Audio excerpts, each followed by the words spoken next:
Professor Godwin, who mentioned this job. And now for one name, Chief Doctor, Chairman, Chief I need to come in. Here they have 500,000. Onye Chimereze na Nunubi. Bido n'ụbọchị tata, 30th day of December 2018.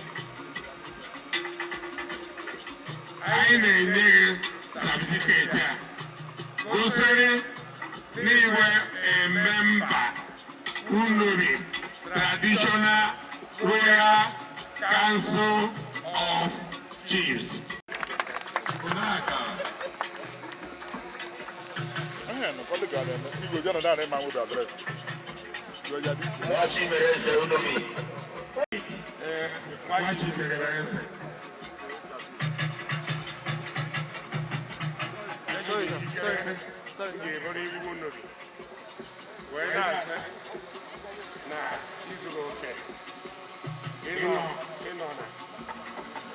Igwe's Council.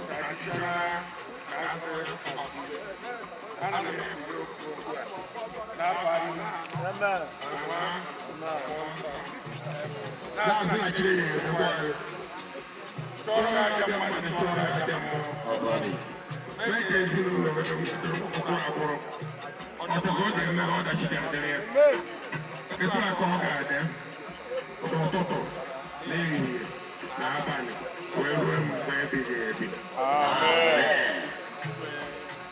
Wachimereze n'Unubi. Wachimereze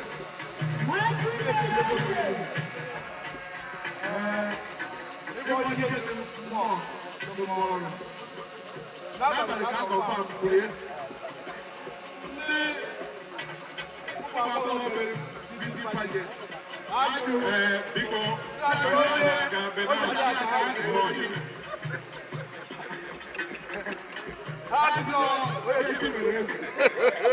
ọkwa ahụ egbe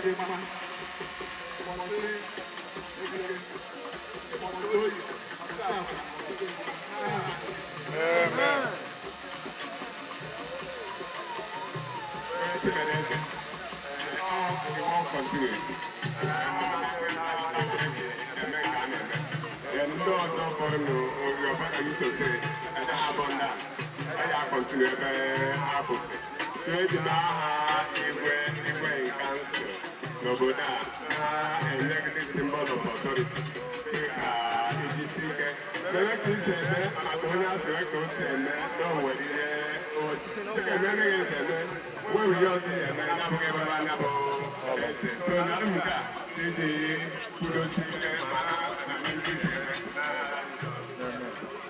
onye chibere eze dịka akwụkwọ anyị niile anyị kwuru anyị ma na-ekporo akwụkwọ inye certificate primary school nwee nke secondary nwee nke university nwee nke national youth service nwekwa nke ije retire na bank nke abụ asambodo kwụsịrị na-ewu a member Ulori Traditional Royal Council of Chiefs. Ya bụ na ọrụ onwe ya. kwenu anyị ebi onobi kwenu Anyị bi. onobi kwezuonu Anyị bi n'udo okwu agụ.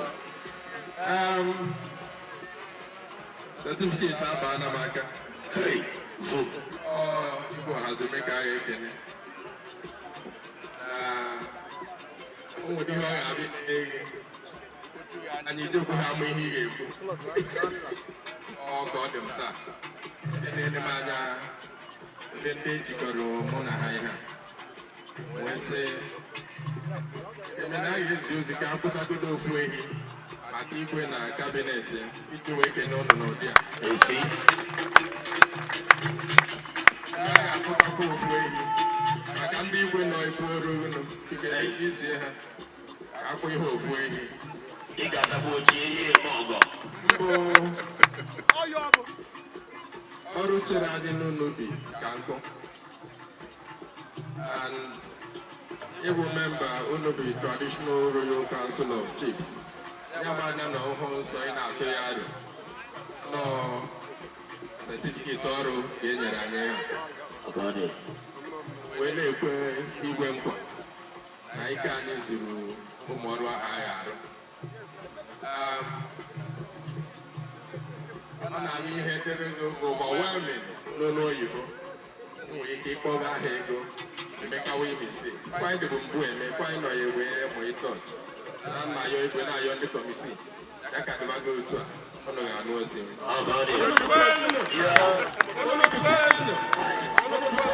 Chimereze n'Unubi.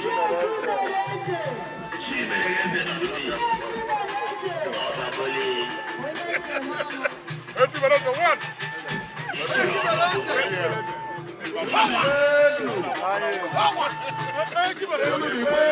anyị bi anyị na-ekele ọrụ dị niile n'ebe a na-ekele iwe ije otu obodo si eme ihe na-agụ ebe a wụga ndị mmadụ pụta na-alụ otu ụlọ ọrụ ụlọ afọ na-ebo nke na-ebo ọ pụta ị na-alụ o mere ndị elelenu o mere ndị ejetunu ka ọ ya pụtara anyị na-ekele onye ọbụla ama obi nwanne m nwoke anaghị enyo ebe esi o tere ọnụ mana iji sọpọt eji m ekwulelu n'aha ụmụnne m ndị ọzọ ụmụ isi ụdọ and lady isi ụdọ a ga-eji 100,000 wee sọpọt ebe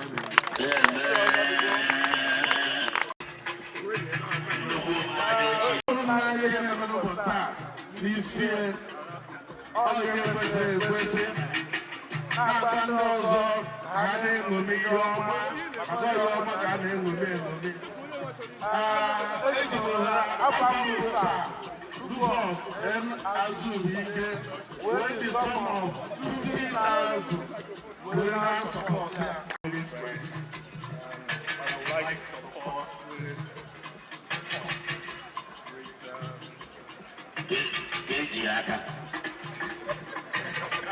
Enyi Amaobi abụghị onye anya abụghị onye Igbo ọ sị na ndị a ji 50,000 wee na-asọpọtụ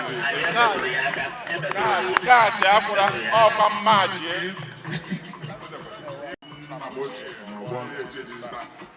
ọ bụ nwoke nwere obiọma ka ọ bụ nwoke nwere obodo na-amasị nke ukwuu ụmụ ụzọ arụ ya biko ọ bụrụ na echiwesi ya bụ na thank you echiwesi ya bụ na anyị anabata agụ Chikwe asị nke mbịa ka nọnyere n'ụlọ bita na-enwetara m invitation n'ụlọ ọmarịsị nke ụlọ na-eme klas ana m ekwu ihe ụgwọ na mbịa n'ụlọ na ịga na Anambra steeti as a whole onweghị obodo na-eme ụlọ bi na-eme ọgụ o mere onwe obodo dị united ụlọ bi enwere sie n'ike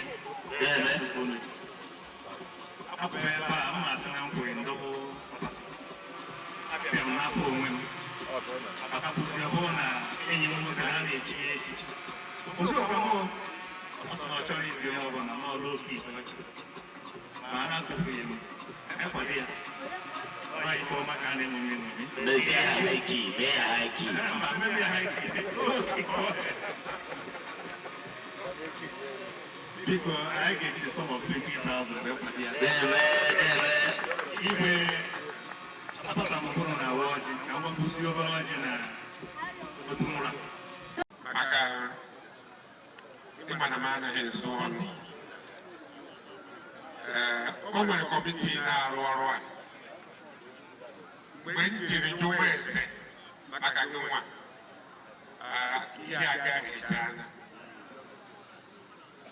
mana enwere m obi aṅụrị na ịbịara ihe i mere n'ubi maka ya dị ya anyị ahụghị abebe aka na ọnọbi eruba gbara mkpọ n'ọnọbi ihe asụrụ anya anyị enweela ndị jere haus egwuru nya mbasị arọchiri mmiri n'ahịa anyị ahụghị ụdị ihe dị ndụ isi azụ Igbo bịa mee ihe a echewu n'izu ahụ mkparị gị mbasị ahụ asị gị wee ndidi nọrọ ebe ị nọ n'oge anaghị agwa agwa ọ bụ otu nwe gbanwere mgbe ebighị ebi ọ sụrụ anyị ọrụ